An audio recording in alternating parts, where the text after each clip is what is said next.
Are you good? Yes, ma'am. So this is our pitch deck presentation for eFuse by Fusion Innovation. I'm Marina Pontes. Emily Benson. Susie Ortazzo. Brandon Shudd. So we'll just jump right into it. Our executive summary, we're asking for $5 million to add seed capital to fund this company and for future growth opportunities. The product that we're presenting is a low-cost fundamental learning tool that can be used in schools and by students. This exposes children to technology. It doesn't exclude them because it's a low-cost app and device. We have the eFuse, which is the device, the eFuse Plus, which has Wi-Fi, and then we'll also have a mobile app. eFuse was started by Wes Stroh, who is a business student at the University of Wisconsin. Jody Stroh also brings in over 15 years of business experience to the team. And as you can see, we also have 2 additional board members as well as several different advisors. So I just want to talk to you guys about the trends in education technology, where this product is going to fit in. So already 20% of students use technology, 41% use it to solve problems and to do calculations. 3/4 of students have cell phones or iPods. Currently 2,300 school districts are using an iPad, and 26% of those are using them in a one-on-one setting, so they're giving each individual student an iPad. So who we are marketing to are the school administrators. They have the most power over who's going to receive what technology. Special ed and English as English language learner teachers, we believe that this product would be so beneficial to students who were had learning disabilities, things like that. And down the road, we want to be reaching retailers such as Staples. Our execution for these are that we are going to go through different associations, but mainly what we're going to be doing is direct frontline sales. So the unmet needs that we are fulfilling with the eFuse. So students currently have no cohesive method for, so they're studying, they have their books, and then they're learning and staying organized. They have 15 different utensils. This would replace all of those. Low-income students can't afford to have iPads or iPhones or anything that would help them study, and this would help them. Schools are not going to fund equipment currently if it's too expensive. Computers, they have to put them in, they have to set them up, they have to have insurance, they have to have a server. Once again, this would replace all of that. And this would be a way for teachers to integrate technology into classrooms. So we'll just jump right into the actual products. We have a 2-tiered strategy. We have the hardware and the software. Now, this says a lot of our competitive advantage right here on this slide. With the hardware, we're competing against a lot of educational tablet devices, as well as the Apple iPad and other tablets like that, and just note cards, which is what we intend to replace in the schools. Now, we have handwriting input on the device. It has flashcard capabilities, which a lot of devices do have. However, this will be Wi-Fi capable with the eFuse Plus, which we believe is an advantage, allowing students to upload their notes directly to the internet. And it's also classroom optimized. And you'll note that none of the other devices have this aside from note cards, because you can't play games on this device. There's no distractions, they can't surf the internet. So this is very good for teachers. And also the website that we're using to service this app, teachers can push information to the students and organize it by class. So this is very good for students and teachers. As for the mobile software, we're competing against a lot of note card services that have open APIs and have many apps on the App Store. However, you'll see that we're the only one that has a custom hardware device. We're the only ones that allow teacher moderation and that are specifically built for schools and for classes. And you'll see that we also are trying to work on some textbook publisher partnerships so that you can integrate the software along with a lot of the course plans that the students are using.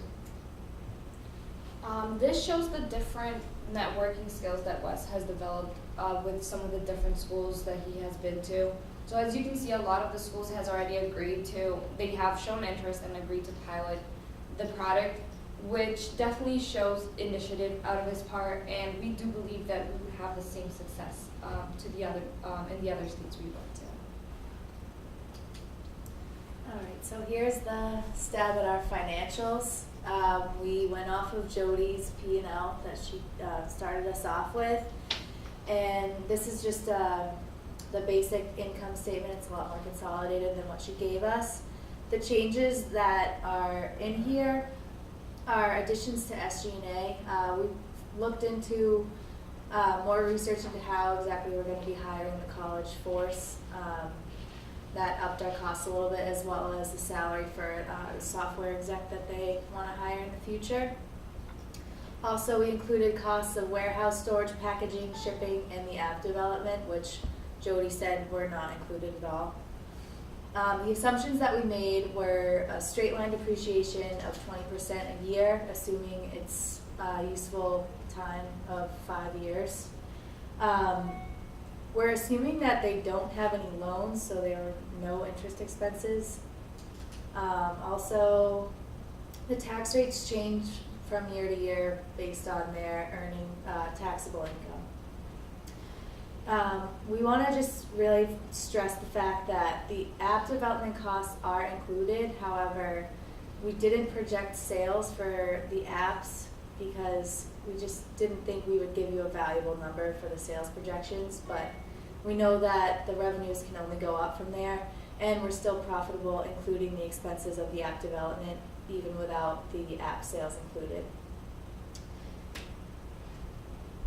And back to how we're going to spend this $5 million in the first couple years. Well, we got the $5 million from the total of the first 2 years of operating expenses, and we'd assume that after year 2, on the previous slide, it showed us being profitable, so we thought that we could reinvest that money into funding the rest of the years for future development. And for the first 2 years, we're going to be spending that money on the prototype development, the software development, obviously paying the sales force that's going out across mostly New England and then Midwest and West later on. The first one, piloting the devices in the classroom. Executive salaries, we allotted about $100,000 for Wes and Jody and another $100,000 for the software developer later on, as well as other miscellaneous operating expenses. So that's all we have.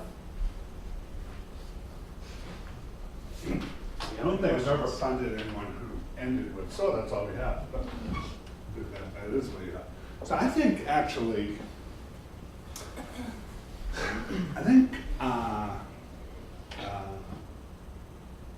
not horrible. I'm looking for the positive. I feel like we're regurgitating. I thought you were very good. You know, I think you could be a little bit more poised. I don't think, on the P&L, amortization taxes really matter or important to mention, since your little book is nothing of a company. Yeah. The only thing that matters is revenue and expenses. Expenses should be sorted out by sales and marketing, R&D, and G&A. Yeah. You didn't do any of that. You said, Later I on don't. in the appendix, we have another. I don't really care about your appendix. I'm just saying what you had in your thing. And on your last slide, you have paying college workforce. No one ever mentioned college workforce. So the go-to-market thing, you said, oh, we're going to have a frontline sales thing, and then channels. Reasonable thing to say. College workforce, never heard of it. You never said what it is. You said what it isn't. Actually, you did more of what it isn't versus the competition than what it is. There's not one slide here that says, introducing eFusion. Didn't we go through the whole given products personality thing last week? You whiffed it. Like, you know what that means? It's like you feel so bad about it, you just don't want to talk about it. It's like your aunt with gas who sits in the corner of the living room on Thanksgiving and everyone just ignores her. We're just not going to talk about what it is. This is all about a product. Oh, who the fuck cares? But you whiffed it. You just, for some reason, introducing eFusion. It slices, it dices. I have no idea what the hell you're talking about. Honestly, or its capabilities, or, some kind of conceptual flow of its benefit from the teacher pushing something, to a classroom, or its manageability. So that was the total kind of whiffaroo. And that is an opportunity for you guys to say what you think, what you feel, or how you vision things. I think the transition from Emily to whoever, you lost me. You just went through, let me tell you about technology trends. You know, 3/4 of every student has an iPhone and then, you know, or iTouch, whatever you said, iPod, I forget. You know, 3/4 of them have that, and now there's this. What? So you have me, I'm sitting there thinking, okay, 75% of the market's taken. Fair enough. Walk me through it. Tell me about the market. 75% is of the TAM, total available market, is now wiped out by what you said. I believe it. What's left is the SAM, you know, the served available market. Okay? Fair enough. Walk me through it, like, well, how you just nuked 3/4 of the market and why having 25% is a perfect match for us. Maybe, you know, even if it isn't, you have to go through that.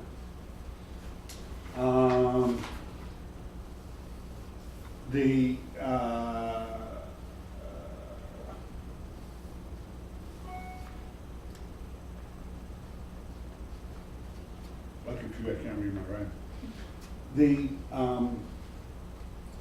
At some point, there is, has got to be the notion of, we'll take our current pipeline, which is a valuable thing, like he's done some things, and we're going to segment our market based upon what we know from our pipeline. Okay, to me, that would make sense. You know, okay, I forget what you said, Brockton, whatever, there's something there. I call this Petri dish market. Take whatever you have and examine it. And this is the biggest difference between what they're telling you and what I think you're discovering. You take what you have and you grow it. You just can't take some utopian thought and then make it real. It's just nothing works that way. So there is some segmentation and understanding there. It would be interesting to know, of the two that bought, what price did they buy it? Like, did they buy? Like, if she sent that to you, where's your questions? Okay, what was on the purchase order? How many units? When's the delivery? How much? What was promised in terms of delivery? So, blah, blah, blah, blah, blah. What were the support assumptions? I didn't realize they sold to, or unless those are, PowerPoint, propaganda. But, that's how you build a market. That's a very fair thing how they started. So that should provide some insight. And then that should mean, and it's always good to start in a geographic area. In this business, it's always good to nail it before you scale it. In other words, it would be crazy to go try to replicate this nationwide so you understand everything that's happening here. That could be part of how you think about this.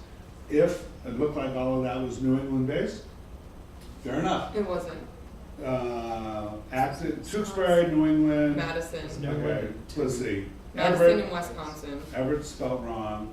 Tewksbury, Acton, Lexington, Everett, Worcester, Methuen, Brockton, Milton, Natick, and Lawrence, I think are all in within 20 miles of here. Correct me if I'm wrong. No, but small high schools in Madison. I get that, Emily, but there's 12 things there, and 9 of them are here. Well, you just said all of them, so I was just pointing out in Wisconsin too. I'm sorry. It's very, very good insight. The majority of these are, it doesn't matter, start in Madison, either one. But, I think it would be a fair thing to say, let's take Natick. Well, how many elementary versus, here's another way of counting, elementary, middle, high school. Take Eastern Mass, take Wisconsin. How many Naticks are there? Here, and that will require us to do what to get into them. So I'm going to guess. If there's 12, take out, for the purpose of this, take the 3 out that are in Wisconsin. Say there's 9 here in Massachusetts. Of ones that look like, smell like, taste like those, in a 20-mile zone here, maybe there's 500? I don't know, look at that, maybe 3 per, something like that, that's fine. Let's go see if we can, if you can't sell close to your house, you can't sell across town. So, let's figure out that. That might be an interesting segmentation. By the way, I would really push on her if you have elementary, middle, and high school, who did you talk to that was different in each? Like, how did that happen? That would give me like a 3x3 diagram. high school, middle school, middle, elementary, thank you. You know, those, that's 3, and then, and then kind of, 3 across. That, that's some segmentation there that I think would be interesting relative to who at which was the decision maker or who it is you're talking to. Like, that's an important bit of information. $5 million is not a seed investment. Seed capital, I think it's in Brad's book, seed capital is, I'll give you, we'll raise $250,000 and see if we can get to some value inflection point. That would be a seed round. Then after that, maybe a little bit more, 500 million would be an angel round. And then 5 million, anything over like 2.5 is then more of a venture capital round. So see, and I don't see where any justification for the 5 million. Like, you ask for 5, go to if you go to your financials, why 5? It says here you're going to burn 133,000.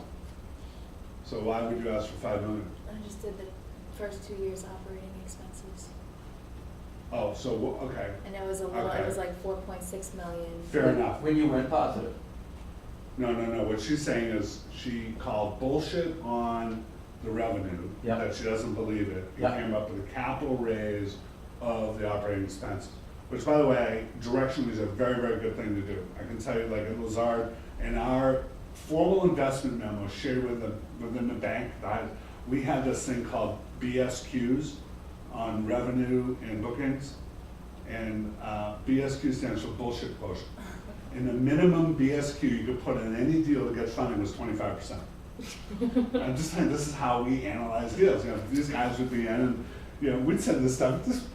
The rarefied air, you go BSQ. They must think it's a Harvard thing. But it was a bullshit quotient. So that actually is a realistic way to do it, except that in your operating costs, is that where the cost of goods are? Yeah, that's including it. Okay, I don't understand why you don't have revenue, cost of goods, and then, It's just space. I Oh, just please. combined it Oh. all. I've seen 5 billion of these that include it, including even guys from last week. Where is the P&L? This is it. You're calling, This is Jody's. We tried to make it a little neater, but we for combined the too love much. of God, child, it is simple. Revenue minus cost of goods gives you gross margin. Operating expenses in sales and marketing, G&A, and R&D, and then you have kind of net income. And then put everything else below the line, like depreciation, taxes, blah, blah, blah, Well, once we write that Standard down. accounting blah, blah. requirement. Right. It's not because PowerPoint can't do it. I just, that one that we had, I took it right out from my finance book, so I Yeah, just that's the needed beauty a of more this class, isn't expanded it? one. The finance book doesn't. But I wanna write down that list you just gave, because Okay, I don't know. okay. But, it isn't because PowerPoint can't do it, sweetie. Oh, no, I didn't say that. No, you said we don't space. So so if we just go back there, skip the formatting stuff, just go back to your capital raise. Did your operating cost include the cost per gizmo? Yes. Okay. Then the fallacy of your argument is this. I get you call bullshit on the revenue. That's actually, I have no problem with that. But you don't absorb the cost of making all the units if you don't sell them. So a way of thinking about that is, and if this was, aligned, more properly, a way of thinking about that is I want to talk to you about our operating expenses. So the operating expenses are going to be, I would think, pretty clear here. One is the cost to develop the hardware and software, not manufacture, cost to develop it. The cost to make the applets. I think Emily has got a pretty good handle on, just go make iOS, Android, apps. Get them on GetJar, get them on the iTunes Store, put them in the Android marketplace. It's probably going to cost you $50,000 to $100,000 per app to get developed, and then you're only going to get 70% of the revenue after you do the split. And then you're going to have to answer how you would market those apps, because apps that go unmarketed go unsold. The possible angle here that I don't understand, but it sounds interesting every time I hear it, is this teacher push, teacher integration thing. Maybe you guys don't understand it, you know, I mean, honestly, you know, I don't know, but if I don't know if anyone's ever talked to a teacher, what happens in the class, how do you integrate something like this into your management of the class, how does that scale, how does that make your life better, what pain do you have, how does this solve it, blah, blah, blah, blah, blah. I think that is a better way of talking about it than, it has no gaming so the kids can't do games. Like that isn't like make someone want to write a check. You know, if you think you're solving the problem of, you know, teacher organization integration, so back to your expenses. So you have the cost for development, you're gonna have to pay the team, right? You have executive salaries in there, right? Factory cost really is either working capital part of the product. You're not gonna build a factory, are you? You're not gonna go buy real estate. I don't What else know, does she it has factory startup costs $500,000. Factory startup costs generally mean, in the subcontract world, generally in Asia, it is the responsibility of the client to pay for the tooling of a production line. Mold. Or And you only do that for, this is what kind of confused us too, was that they only have it for year one, but as they produce, you know, by Yeah. year 5. Because, it's not a mold, because they couldn't afford injection molding. You know, generally speaking, if I showed you, you know, the catalog from one of these, you know, subcontractors, every form factor is already there. You get to pick steel or plastic. Like, everything exists.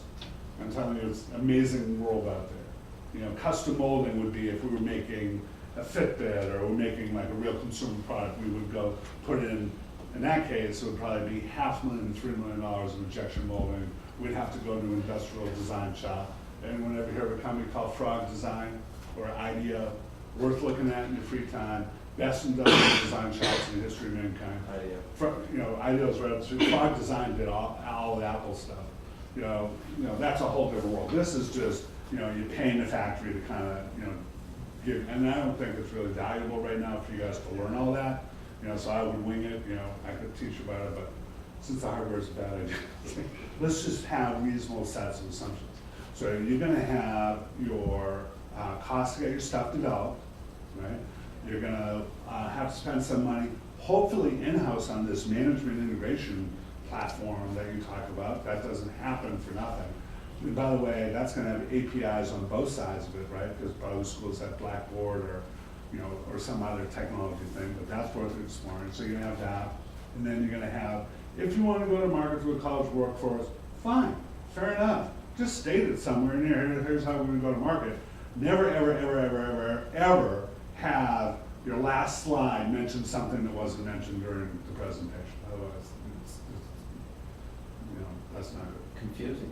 And then you're gonna have some kind of marketing spend, right? You know, you mentioned, I believe you said, we're gonna go to market through industry associations. Very reasonable way to go to market. I'm not a big fan of them. I've seen them done hundreds of thousands of times. You know, I can tell you, you know, hundreds of times I've done it. You know, the industry associations aren't really powerful commerce moving units. You know, to give you the best example of an industry association, my father-in-law, who's 85 years old, who has no imagination whatsoever, you know, who lives in a secluded little world, when it was time to buy a cell phone, he bought it from the CPA, you know, industry association, because that, you know, because it was too challenging for him to walk into Best Buy, and he got like a bag phone. That's how industry associations work, unless and someone can say, you know, it's different. Educational industry associations, just close your eyes and imagine what it would be like to attend an educational industry association conference or convention. Hold on, I got it. Oh my God, a lot of muffins, some really overweight people. Oh, is it a Ritz, a Marriott, or a Best Western? No. Oh, it's outside at the Motel 6. Whoa. Oh, a union rep meets you at the front door. I mean, really? Just, I'm really trying to just have fun with you to make these points, because you did do a good job. It's up to So- you. Next No group. more so-ums. Next group would. Okay, one second. We- One more so-um. Okay, we believe that I'm they, gonna stop the presentation, and then when it's played out there, you know, you're gonna have to go like this every time. You can't so-um. okay, I'm sorry, Go ahead. So? we believe in the app. Good. Do we, Stay. Do it. okay, Just say, here's the development cost for the app, here's the marketing cost for the app, here's how our evangelist is gonna work in the field, here's how the app's what gonna about the be. hardware, do we take Just that give it down? out. Just don't have hardware? Why not? Why don't you kill all of that, kill every bit of the hardware, come up with a well-thought-out, positioned, descriptive product, solving the pain, aimed at the market you think is there, and come up with some reasonable costs. And we can set up a meeting? Anybody making money in the hardware business these days? No. Do you know of? Recommendation, Home Depot. reason. I have a question. I found a Palm Pilot, what Wes wants to use it. It still works. I want to bring it in and have Jody write a note card on it. Great. I don't think they've done it. Good. Because I Fabulous and idea. it What a was great fucking horrible. presentation. Oh, good. Keep it going. Haven't they gotten off that idea though? I don't think so. Okay, guys, Okay. give the other ones a chance. Who the, go, and now you can start to work on